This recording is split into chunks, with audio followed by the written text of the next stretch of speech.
Salut à tous, si vous voulez en savoir plus sur le programme de la liste Natania Echad à Natania, la liste de Myriam Faerberg-Icar, du maire en place, eh bien, restez avec nous parce que nous avons le plaisir d'accueillir Raphaël Hamzala, qui est 11e sur cette liste et qui va nous parler un peu des sujets qui nous intéressent. Voilà. Alors, pour en savoir plus, en tout cas, pour vous expliquer, en tout cas, comment ces questions ont été faites, c'est que nous avons demandé à différentes associations s'occupant d'ALIA, ou des professionnels également de l'ALIA, de nous donner, on va dire, les sujets, de nous parler des sujets qui les intéressent. Et on a posé ces questions à tous les candidats francophones qui se présentent aux élections. Très bien. Alors, bienvenue. Merci de votre invitation. Eh bien, de rien. Alors, vous deviez être avec un colistier, on va dire, Avi Slama. Voilà, numéro 5 sur notre liste. Mais malheureusement, le numéro 5 est bloqué dans les embouteillages qui le mènent de Natania à Jérusalem. On espère qu'il arrivera à temps pour être avec nous pendant cette émission, mais vous allez relever le défi tout seul pour l'instant. Pas de problème. Ok, alors on va commencer avec des questions sur l'emploi. Comment arrive-t-on à accompagner tous les Olim de Natania en termes d'emploi? Est-ce que vous avez des solutions, des projets, des promesses à nous faire?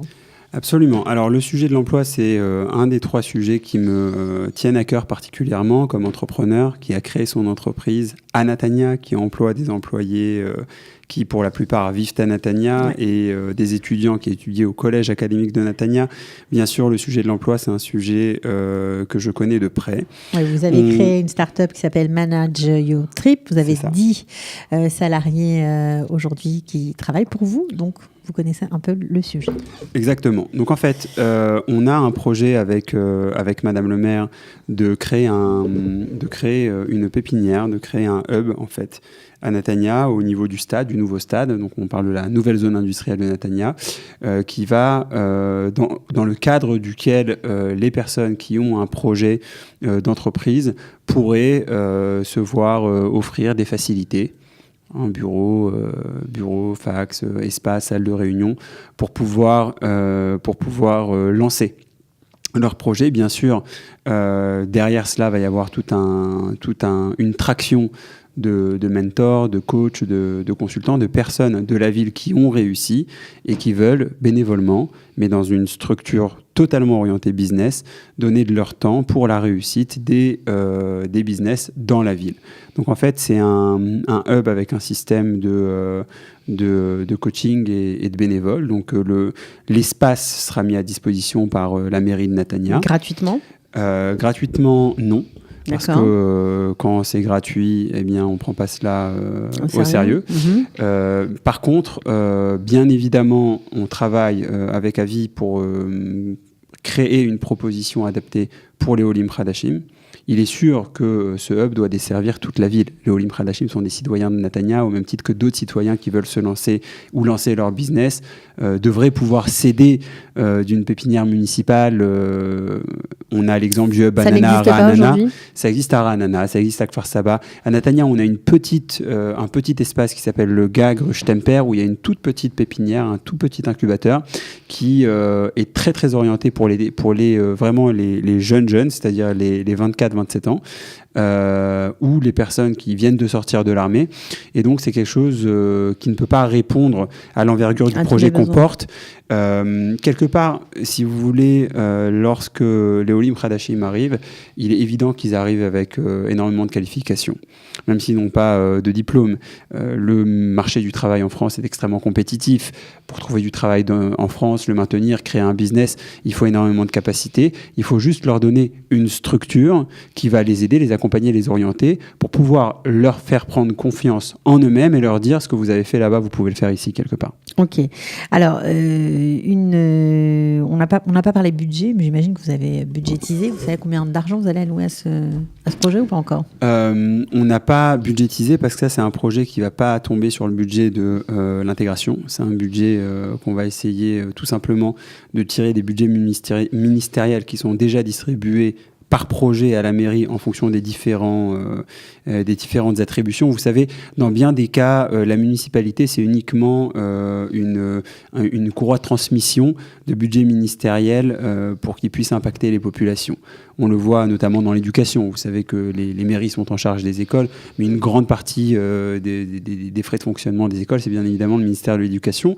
Et ce système un peu de deux poids, deux mesures, ce système à deux jambes, bipède, il est vraiment propre aux municipalités en Israël. Et pour le coup, il y a déjà au sein de la municipalité de Netanya, un département pour le développement professionnel, un département pour le développement des infrastructures business. Et ce sont ces deux départements qui vont cofinancer sur la base de leur budget actuel cet espace. Ce que la mairie peut faire et va faire, c'est qu'elle donne 500 mètres carrés. On voudrait avoir 500 mètres carrés au nouveau stade. Donc là, effectivement, on est à 2 minutes d'une station de train, on est à 3 minutes d'Elbit, Selcom, etc. On est dans le cœur du quartier des affaires de Netanya, et c'est exactement là où quelqu'un qui se lance doit se trouver. D'accord. Alors vous avez parlé d'éducation, ça tombe bien parce que j'ai une question également qui voudrait, que je vais vous poser et qui émane bien sûr des associations, des professionnels de l'ALIA qui sont face à face avec ces problèmes d'intégration. Alors comme on le sait, il y a beaucoup de problèmes avec les adolescents. Ça dépend des villes, évidemment. Est-ce que chez vous, c'est le cas à Netanya? Et notamment les adolescents après les heures d'école qui sont un peu livrés à eux-mêmes, qui traînent. Est-ce que vous auriez des solutions pour ça? Alors, il y a des problèmes avec les adolescents à Netanya. On a eu pendant 3 ans ou 2 ans une chef de projet francophone qui dépendait du département pour la lutte contre l'alcool et contre la drogue, qui a traité plus de 80 dossiers à Netanya. Donc c'est très sérieux. Effectivement, c'est sérieux. Bon, Netanya, c'est une ville avec plus de 10 000 francophones, donc 80, c'est pas non plus un chiffre qui déraye les chroniques, mais c'est très sérieux. Après, pour ce qui a à voir de ce qui se passe avec les adolescents après l'école, le projet qu'on porte avec Netanya Achat et avec Avi, c'est un projet qui s'axe au travers des communautés francophones. En fait, si vous voulez, le français qui arrive en Israël, le francophone qui arrive en Israël, a l'habitude de vouloir dupliquer, de vouloir repliquer son modèle communautaire qui existait en France. Et c'est pour ça qu'on a des communautés francophones dans tout le pays qui sont très fortes. Après, c'est un débat intéressant de savoir est-ce que c'est quelque chose qui est un facteur d'intégration ou qui est un facteur de ghettoisation. Ou un frein à l'intégration. Ou un frein à l'intégration. Mais ce qui est sûr, c'est qu'elles existent et qu'elles font des choses extraordinaires. À Netanya, on a 41 associations francophones qu'à Netanya, et c'est sans compter près d'une vingtaine de communautés francophones fortes qui ont une activité qui n'est pas qu'une activité culturelle mais aussi culturelle. Et étant donné que ce lieu, c'est un lieu qui est très proche de ces adolescents, on aimerait pouvoir travailler avec ces associations qui travaillent déjà dans ces domaines-là pour pouvoir renforcer les programmes d'après-école, pizza chiour, aide aux devoirs, excursion ou même travail pour les jeunes. Ok, alors le projet de votre liste, c'est plutôt s'appuyer sur le tissu associatif existant et les renforcer par des budgets, j'imagine, supplémentaires. Absolument. Il faut savoir ce qu'on est capable de faire et ce qu'on n'est pas capable de faire. Une mairie n'est pas capable, n'a pas les moyens, n'a pas les personnes qui sont spécialisées dans l'éducation informelle, qui plus est de la tranche des adolescents qui est la plus compliquée. Il faudrait pouvoir travailler ou avec les écoles ou avec les communautés pour porter le projet. Avec les écoles, on va travailler pour porter des projets au sein de l'école, mais principalement orientés aide aux devoirs. Il y a quelques projets d'exception qui arrivent à intégrer les écoles et qui sont des projets de type éducation informelle, préparation à l'armée, etc., qu'on va encourager. Notre premier choix, c'est le cadre scolaire parce que c'est le cadre naturel de l'élève, de le laisser au collège, au lycée un peu plus tard, de façon à ce qu'il puisse, lorsqu'il rentre chez lui, avoir fini ses devoirs et surtout avoir eu une oreille attentive et avoir eu une oreille francophone, une oreille qui l'écoute dans sa langue pour pouvoir lui expliquer ce qu'il a appris le matin, pour pouvoir l'orienter, pour pouvoir l'accompagner. Donc si vous voulez, on est vraiment sur un projet à 4 étapes. L'étape de base, c'est la communication. Avec ce poste qu'a créé Madame le maire à Netanya, sous ma demande d'ailleurs il y a 4 ans, d'intermédiaire pédagogique entre les parents et les établissements. Deuxième étape, c'est la création de cours d'aide aux devoirs en essayant de drainer un maximum de budget ministériel, parce qu'aujourd'hui, il y a 7 programmes différents et les écoles n'y comprennent rien. Donc en fait, les budgets sont là au niveau de l'État, mais ils ne sont pas tirés vers le bas. C'est-à-dire qu'on ne doit pas se battre pour créer des nouveaux budgets. On doit juste faire en sorte que les budgets qui soient déjà disponibles...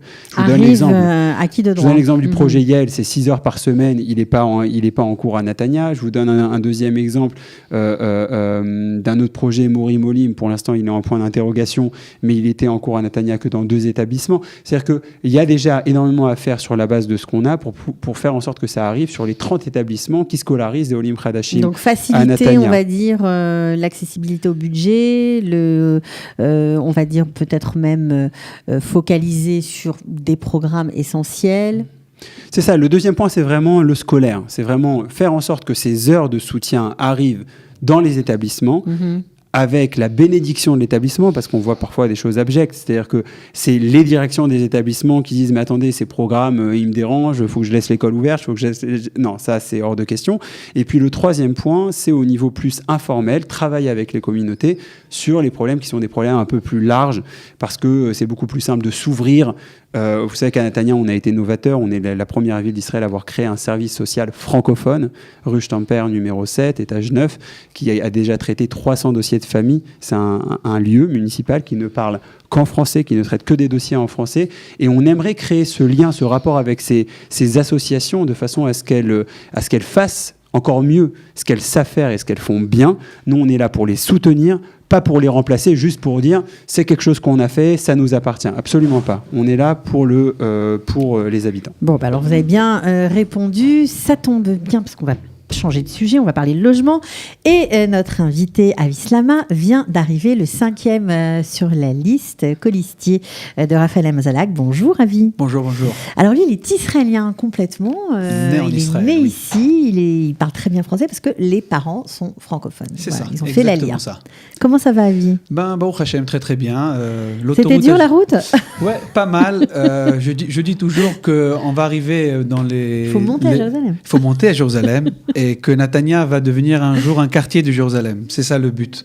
Que Natania, comme tout Israël, deviendra un jour que toutes les villes d'Israël seront un quartier de notre ville capitale, la principale ville du monde juif et bien sûr d'Israël. Bon, pour l'instant, on n'y est pas. Alors, on a posé des questions sur l'emploi et l'éducation. Voilà, Raphaël a répondu. Alors maintenant, à vous, ou tous les deux, je ne sais pas, l'un ou l'autre peut répondre sur le logement. Le logement, alors il n'y a pas de merkaz klita dans la plupart, pour les familles bien évidemment, dans la plupart des villes d'Israël. Est-ce que vous avez un projet de construire un merkaz klita ou d'autres solutions pour faciliter l'accessibilité au logement des Olim Khadashim? Alors, c'est un sujet très très important. Je pense que c'est pas un sujet il est relié bien sûr aux Olim Khadashim, mais pas seulement. Je pense que c'est aussi pour les familles israéliennes nécessiteuses ou des familles qui ont besoin de première aide dans la vie.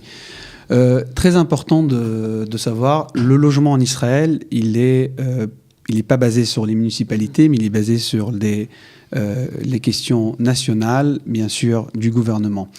Aujourd'hui, surtout ce qui est logement, le Misrad HaShikun a une aide aux gens qui ont bien sûr, ils ont les critères pour l'avoir, une aide mensuelle pour payer leur loyer. Aujourd'hui, on a compris qu'en Israël, malheureusement, tout ce qui est logement social ou le système français qui marche très très bien, comme les allocations familiales, etc. en France. Et les appartements à loyer modéré? Oui. Aujourd'hui, on comprend qu'en Israël, c'est très compliqué de le faire. Il y avait des années où il y avait Amidar et Amigour, etc., des projets avec une base idéaliste très très bonne, mais malheureusement, aujourd'hui, on comprend que c'est très mal organisé, très mal entretenu. C'est pour ça que l'État a décidé de donner des aides avec de l'argent mensuel, avec des bourses pour les familles, à la place de construire des immeubles. Au-delà de ça, le ministère du Finance avec le ministère d'Habitation, le ministère d'Hashikun, ont des projets pour des immeubles qui vont être vraiment au but locatif de l'État avec une certaine limite hausse et basse, pour donner la possibilité aux gens qui n'ont pas les moyens d'avoir une possibilité de logement bien comme il faut, comme ont besoin les Olim ou les gens nécessiteux israéliens. Je dis toujours, Israël, c'est quelque chose qu'on acquis avec des fois beaucoup de, on va dire, challenge. Je dis pas de problème parce que je pense qu'en Israël... De défis. Je pense qu'enfin, en Israël, c'est un pays en construction. Si on va parler des municipalités, si on va parler de l'État lui-même, je pense que qu'est-ce qui s'est passé dans ces derniers 20 ans, 15 ans, 20 ans, je pense qu'Israël a fait une marge énorme. On a beaucoup encore à faire au niveau national et au niveau municipal. Et je pense qu'en fin de compte, on a besoin d'avoir, comme le mouvement Allez-nous, que c'est une super idée, une super initiative, parce qu'on voit aujourd'hui des gens, des francophones, partout, dans les banques, dans les bureaux d'avocats les plus importants en Israël, dans tous les administratifs, partout dans les grandes sociétés. Et aujourd'hui, on a besoin d'une force politique. Pas pour avoir une force politique, mais pour avoir un pouvoir d'avoir une voix. Mais nous, aujourd'hui, ce qui nous intéresse, c'est vraiment des questions, des réponses concrètes sur des sujets concrets. Voilà, j'arrive dans 2 secondes sur ça. Ça veut dire qu'aujourd'hui, avoir une voix au niveau municipal et bien sûr au niveau national, ça veut dire que demain, quand il y aura des commissions à la Knesset, il y aura des gens comme Raphaël et moi et d'autres francophones d'autres municipalités qui vont avoir la possibilité d'avoir accès et donner la voix des francophones sur le terrain. Alors justement, mais il y a une question auquel vous n'avez pas répondu, c'est par rapport au Merkazé Klita. Raphaël, je vous la pose. Alors, le Merkaz Klita, le concept du Merkaz Klita, c'est un peu comme le kibbutz. C'est un concept qui est révolu, en tout cas pour les Olim de France, et je vais m'expliquer. Bien sûr, toutes les personnes qui ont fait l'Aliyah en passant par le kibbutz vont vous raconter que c'est extraordinaire, au même titre que ceux qui ont fait leur Aliyah avec Shalom Var, qui fait un travail fantastique dans les Yishuvim de Yehuda Veshomron. Maintenant, lui aussi il a évolué, il a compris qu'il fallait ouvrir ça aux villes. C'est vraiment quelqu'un que j'admire pour le travail qu'il fait. Le Olé a changé. Le Olé a évolué. Les Olim qui arrivent de Russie, il n'y aura pas de Merkaz Klita à Netanya. Ce seraient des budgets qui seraient complètement dilapidés pour rien, parce que si vous avez une infrastructure, il faut la construire, il faut l'entretenir, il faut qu'il y ait un Havbait. C'est énormément d'argent qu'aujourd'hui on préférerait injecter dans les 2 sujets qui sont les sujets majeurs qui posent réellement des défis à l'Aliyah juive de France, à savoir l'éducation et le travail. Bon, alors, c'est tout. Ok. On continue avec une question sur les communautés. Alors, il y a énormément de francophones dans différentes villes d'Israël, pas dans toutes, mais dans différentes et dans nombreuses villes d'Israël, qui prient sur des parkings ou dans des locaux inadaptés, qui ne sont pas des synagogues, donc. Que comptez-vous faire pour ce sujet si, vous m'avez dit dans une autre émission que les synagogues étaient pleines dans le quartier de Kiryat HaSharon, par exemple. Est-ce que vous comptez faire quelque chose pour ça ?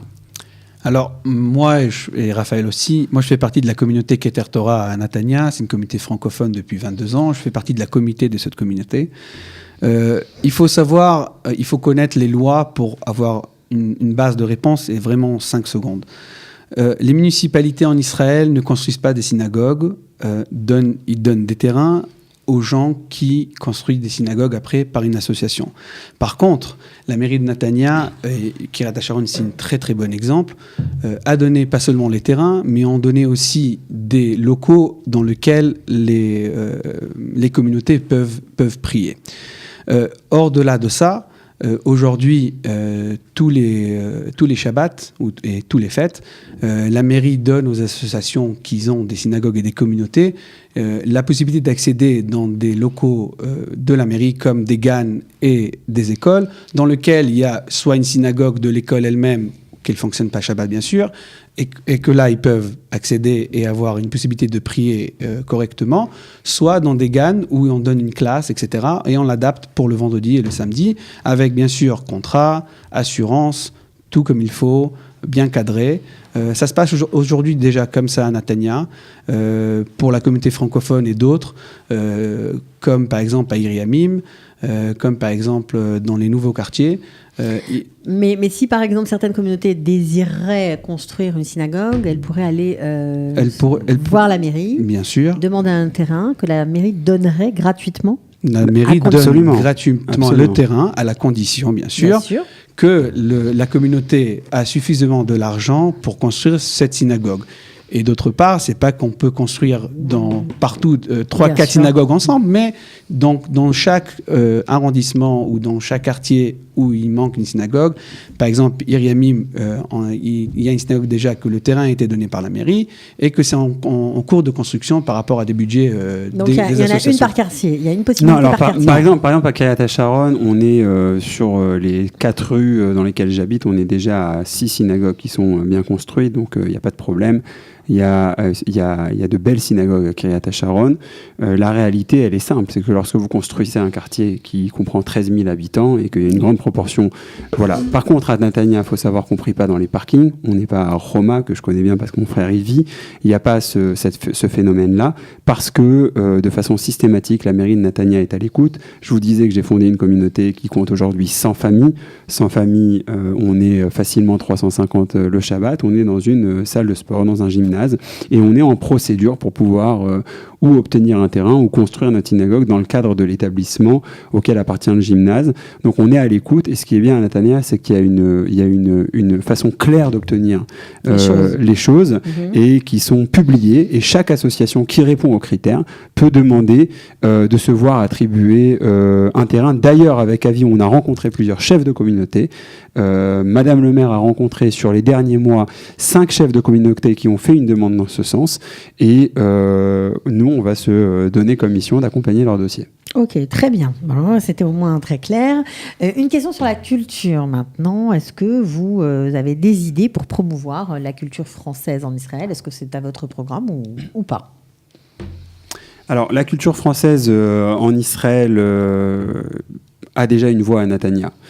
Pour ceux qui connaissent le Netanya Academic College et notamment le pool de francophonie qui est soutenu par la mairie de Netanya, nous avons des conférences, nous avons des représentations, on a des personnes de premier ordre, on a eu le Premier ministre Fillon, on a eu le président Sarkozy, on a eu aussi des intellectuels, Tarnero, Trigano, j'en passe et des meilleurs qui sont passés et qui permettent... Bernard-Henri Lévy qui a eu son honoris causa du NAC, et cette capacité de drainer et de faire venir ces personnalités à Netanya, c'est parce que dans notre conception et dans la conception de Madame le maire, Netanya doit être ce centre culturel francophone numéro 1 en Israël. Pour ce faire, on a lancé la saison française. La saison française, c'est la saison croisée. Voilà, c'est une douzaine de représentations culturelles qui ont débuté en août dernier, qui ont lieu dans les théâtres de la ville de Netanya, dans les salles de fête de la ville de Netanya, avec un projet qui va voir le jour d'ici août sûrement, dirigé par le docteur Attali. C'est pas la saison croisée, c'est autre chose. Non, c'est autre chose. C'est la saison francophone. On appelle ça la saison francophone. 12 représentations sur l'année. Réalisé par Alain Assaraf. Réalisé par Alain Assaraf, et un festival du film français organisé par le docteur Francis Attali, qu'on salue. Ok, bon, alors il y a plein de projets et ça nous fait bien plaisir. Une autre question concernant les Olim Vatikim, comme on les appelle, ceux qui sont là depuis longtemps. Comment, d'après vous, pourriez-vous les sensibiliser aux questions d'Alia ? Comment les mobiliser pour aider les Olim Hadashim ou tout simplement pour voter pour vous ? Alors, je veux dire comme ça. Moi, je suis, entre guillemets, un produit de ces Olim Vatikim. Mes parents ont fait leur Aliyah juste après la guerre de Kippour en 73. Moi, je suis né déjà ici en 82. L'histoire des Olim Vatikim, c'est en fait des gens qui sont totalement intégrés en Israël, point de vue emploi, point de vue culture. Oui, ils ne voient pas toujours l'intérêt de se mobiliser pour les questions d'Alia. Mais ils sont restés toujours francophones. D'accord. Ça veut dire qu'ils restaient dans leur communauté francophone, Ils ont créé beaucoup d'associations pour aider les prochaines Olim, les vagues d'Alia qui sont arrivées. Si on parle par exemple d'une association comme Kazifan, je pense qu'elle a dépassé les 40 ans, et on parle d'autres associations magnifiques à Netanya et ailleurs dans le pays. En fin de compte, même les Olim Vatikim, ils ont toujours un point très important pour savoir comment faire pour les nouveaux Olés. Pas seulement les nouveaux Olés, mais surtout pour la prochaine génération des Olim, parce que c'est ça la base de ce pays. La base de ce pays, c'est les enfants des Olim, pour les aider, bien sûr, les parents aussi, mais la base de ce pays, c'est d'avoir une bonne éducation pour les enfants des Olim, pour tous les enfants, mais surtout les enfants d'Olim, pour bien les intégrer ici en Israël. C'est une question très importante pour tout le monde, et surtout pour ceux qui sont passés par là, par les difficultés d'Alia d'il y a 30 ans. Aujourd'hui, c'est peut-être d'autres difficultés, mais je pense que c'est quelque chose de très important. Je ne suis pas sûr qu'ils vont voter pour nous parce qu'on est francophone, mais je pense qu'ils vont voter pour nous parce que aussi on est francophone. C'est un plus, en fait. C'est un plus, parce qu'ils cherchent en fait une équipe, je pense, une équipe professionnelle qui peut agir, gérer et faire avancer leur ville dans tous leurs domaines, bien sûr dans le domaine francophone. Ok. Une autre question qui nous vient d'une auditrice, donc je la pose à tout le monde, c'est toujours la même. Peut-on faire en sorte que le français soit traduit dans toutes les institutions de la ville de Netanya ? Alors en fait, pas du tout. Voilà, pas du tout. Moi, on s'est donné le mot avec Avi. On a dit avec Avi qu'on allait faire une campagne qui allait être une campagne honnête et directe. C'est clair, les administrations dépendent de la loi de l'État d'Israël. La loi de l'État d'Israël ne comprend pas le français comme une langue officielle. Donc on ne peut pas avoir un papier officiel qui sort en français. Par contre, on peut effectivement mettre en place.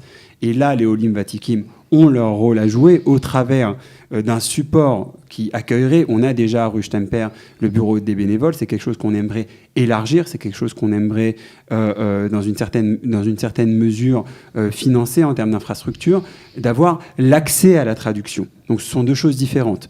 Exiger les documents en français, non. Permettre à chaque Olé Hadash, à chaque personne qui ne maîtrise pas l'hébreu à Netanya, d'avoir accès à la traduction. Un accompagnement. Un accompagnement, oui.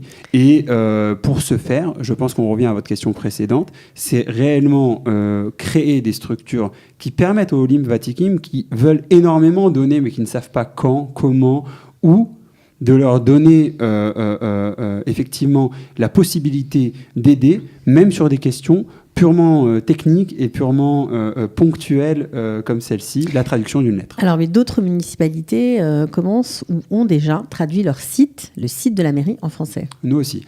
On a le site de Netanya est en français. Il est peut-être mal traduit, mais il est en français. L'accès à l'information, c'est quelque chose qui est fondamental. On communique très mal. On est très d'accord avec Avi pour dire que la communication sur le français, plein de choses, mais la communication en français est dramatique. Et une des premières mesures qu'on a mis en place, c'est une page Facebook avec une Facebook Team qui va communiquer et une newsletter qui va sortir sur la base des électeurs. Donc on pourra poser des questions sur cette page Facebook. Exactement. Et avoir des réponses. Et avoir des réponses. On a aussi ouvert un mail puisqu'on est en campagne pour l'instant. C'est Myriam.fr. Myriamfr.co.il. Myriamfr.co.il, merci Avi. Et on est derrière, on répond. Et on a déjà répondu. C'est le nom de la page Facebook ? Non, ça c'est le site. On a créé aussi un mini-site en français en plus. En mini-site en français, d'accord. Pour des raisons purement pragmatiques et techniques et un peu légales aussi. On ne peut pas ouvrir encore une page officielle en période d'élection. Vous le savez, il faut attendre post-élection pour pouvoir prendre ce genre de mesures. En attendant, on a un site dans lequel on centralise les demandes, on réoriente, on répond, que ce soit une question de détritus sur le trottoir ou une question d'éducation et de placement. D'accord. Bon, la dernière question de ce petit round, une question concernant l'encouragement à l'ALIA. Les chiffres de l'ALIA, comme vous le savez, sont en baisse. Voilà. Est-ce que vous avez un projet pour encourager les Olim de France à venir s'installer dans votre ville, à Netanya, ou pas ? Alors, ou en Israël, plus généralement. Si je peux commencer. Alors, déjà, les Olim de France, c'est une ALIA assez qualitatif. Et il faut aussi pas oublier que 1 sur 3 Olé de France vient en Israël, vient à Netanya. Netanya, c'est le numéro 1 national depuis quelque chose comme 10 ans dans l'intégration des Olim. je pense que la meilleure façon de faciliter l'ALIA ou de demander aux gens de venir envers nous, parce qu'en fin de compte, tous les juifs du monde entier, et bien sûr les juifs de France, leur maison c'est ici. Je pense qu'au fur et à mesure du temps, tout le monde le comprend. Je comprends aussi les gens qui veulent faire un processus de ALIA réussite. Mais je pense que la meilleure mesure et la meilleure façon de leur encourager de venir envers nous, c'est de montrer qu'on sait comment intégrer l'ALIA en Israël et à Netanya. Je pense qu'il y a beaucoup de choses qui ont été faites par la mairie. La communication n'était pas assez bonne et je pense qu'il y a beaucoup de choses encore à améliorer. Et je pense que quand ils vont voir qu'à Netanya et ailleurs, Bezrat Hashem aussi dans le pays, il y a une bonne infrastructure, un beau processus où on peut avoir accès à une bonne ALIA, je pense qu'il y aura en plus de gens qui vont venir. Est-ce qu'il y aura des mesures concrètes ou pas ? Madame le maire, depuis, je pense, 20 ans aujourd'hui, depuis qu'elle est maire, la première communauté où elle a été dans les salons e-cube, etc., c'est la communauté francophone, que ce soit à Paris, que ce soit à Lyon, que ce soit à Marseille et ailleurs. Et je pense qu'aujourd'hui, on peut leur dire avec beaucoup de pouvoir et leur garantir qu'aujourd'hui à Netanya, les francophones sont à l'écoute, l'intégration, elle est à l'écoute, l'éducation des jeunes avec une possibilité d'avoir des programmes spécifiques pour l'ALIA francophone, avec des moadoniot qui marchent avec des bénévoles et en financement de la mairie, sur place, sur les écoles. C'est quelque chose qui fonctionne déjà. Mm-hmm. Et je pense que c'est ça le message principal qu'on peut ramener envers pour les Juifs de France qui nous écoutent. On est aussi francophone, écoutés en France. La communauté juive de France. Voilà, ok. Bon, est-ce que vous avez un petit mot à rajouter ou parce que pour nous, on a passé enlevé toutes les questions. Sur le dernier point, juste de dire que les Juifs de France qui décideraient de faire leur ALIA, pour ce que nous avons besoin de faire, à mon avis, c'est de comprendre qu'on doit mieux communiquer, à donner un réel accès à l'information d'un côté, et d'un autre côté, élargir la gamme des solutions qu'on propose, parce qu'il n'y a pas une solution pour intégrer. Lorsque vous intégrez des milliers de personnes, il n'y a pas un parcours. Ce serait une erreur de proposer un programme unique. Il faut être, comme je vous l'ai dit, avec une proximité qui est une proximité réelle au travers des associations, au travers d'un département social francophone. Et ensuite, l'attraction se fait avec l'élément idéologique qu'on connaît, avec l'élément économique. Israël est une réelle machine de guerre en termes de croissance économique. On est à plus de 3 points depuis près de 10 ans. Ça fait bientôt 10 ans que la France stagne entre 0 et rien. Et bien évidemment, la France est un pays riche. Donc, il y a encore des avantages, il y a encore une possibilité de vivre tout à fait normalement et même au niveau juif, tout à fait bien en France. Ceci dit, si on veut être acteur de notre histoire, les nouveaux chapitres de la Bible, comme disait Manitou, s'écrivent ici en Israël. C'est un appel qui est d'abord un appel du cœur, et ensuite dans la pratique, il y a une réalité économique qui est favorable à la création d'entreprises. Et nous, notre rôle, ça va être effectivement de connecter les volontés à aider à ceux qui veulent recevoir et d'offrir plusieurs solutions qui pourraient être choisies par la personne qui désire faire son ALIA en Israël, parce que le choix de Netanya comme destination, les gens le font lorsqu'ils décident d'acheter leur maison à Netanya, et ça c'est une décision absolument privée dans laquelle la mairie de Netanya, pour le coup, à part avoir développé de magnifiques quartiers sur les 20 dernières années, et ça c'est l'œuvre de Madame le maire, il n'y avait ni Natissan, ni Yamim, ni Kiryat HaSharon, ni Agamim, ce sont des quartiers magnifiques qui ont été construits de rien en 20 ans, et les Français les choisissent, c'est une réalité. Bon, eh bien, merci à tous les deux d'être venus. Merci de votre invitation. Avi Slama à ma droite et Raphaël Amzalag, tous les deux. Alors vous êtes en 5e position sur la liste et vous en 11e. La liste Netanya Echad, voilà. Merci beaucoup. Toda Rabba. À bientôt. Ciao. Ciao.